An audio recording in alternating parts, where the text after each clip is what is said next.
POCSO కేసులో ఆరోపణలు ఎదుర్కొంటున్న కేంద్ర మంత్రి బండి సంజయ్ కుమారుడు బండి బహీరత్ వెంటనే అరెస్టు చేయాలని సత్తుపల్లి మాజీ ఎమ్మెల్యే సండ్ర వెంకట వీరయ్య డిమాండ్ చేశారు.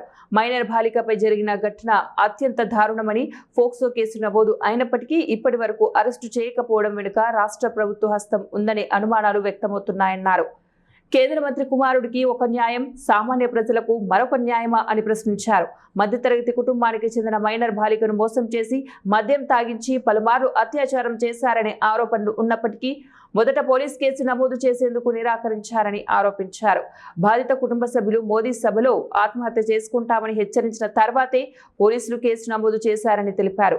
బండి భగీరథ్ను కాపాడేందుకు ప్రయత్నించడం ద్వారా బీజేపీ, కాంగ్రెస్ పార్టీల మధ్య ఉన్నటువంటి ఫెవికాల్ బంధం బయటపడుతోందని సండ్ర వెంకట వీరయ్య విమర్శించారు.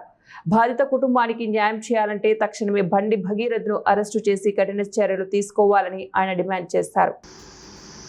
ఏదైతే ఒక నిరుపేద అమ్మాయి మీద బలహీన వర్గాలకు సంబంధించిన బడుగు వర్గాలకు సంబంధించిన ఒక అమ్మాయి మీద అత్యాచార యత్నం పాల్పడ్డాడు, వాళ్ళ మీద వెంటనే చర్య తీసుకోవాలి. కొడుకు మీద, అతని మిత్ర బృందం మీద.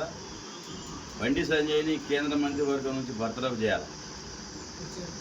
ఇవాళ ఒక బాధ్యత కలిగిన స్థానంలో ఉన్న వ్యక్తి కొడుకు చేస్తే దాన్ని కప్పిపుచ్చుకునే విధంగా నిన్న బీజేపీ సభలో నేను ఏ పాపం చేయలేదని ముసలి కన్నీరు కాస్తున్నాను. ముసలి కన్నీరు కాదు కావాల్సింది. తన కొడుకు తప్పు చేస్తే చేసినట్టుగా నిరూపితమైంది. అది కూడా పోలీసులు వాళ్ళు మేము మోడీ గారి సభలో ఆత్మహత్య చేసుకుంటామని చెప్పి అంటే తప్ప పోక్సో చట్టం కింద కేసు పెట్టలేదు. అంటే దీన్ని బట్టి ఏ రకమైన పరిస్థితుల్లో రాష్ట్ర ప్రభుత్వం, పోలీసు యంత్రాంగం మరి సంఘటన పట్ల అత్యంత తాత్సార వైఖరి, దాటవేగ వైఖరి ప్రదర్శిస్తున్నారో దీన్ని బట్టి అర్థమవుతుంది. అంటే సామాన్యుడికి ఒక న్యాయం, అదేవిధంగా బలవంతుడికి ఒక న్యాయం అని చెప్పి నేను ఈ ప్రభుత్వాన్ని ప్రశ్నిస్తున్నాను.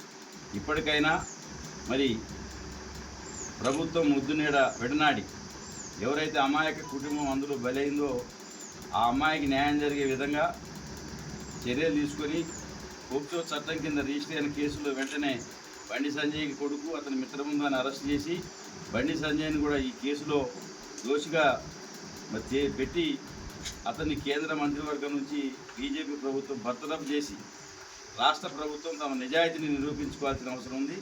లేని ఎడల అన్ని ప్రాంతాల నుంచి ఈ ప్రభుత్వానికి వ్యతిరేకంగా పెద్ద ఎత్తున మహిళలు కానీ ఎవరైతే ఈ ఇట్లాంటి సంఘటనలకు వ్యతిరేకంగా ఉద్యమాలు చేస్తున్నారో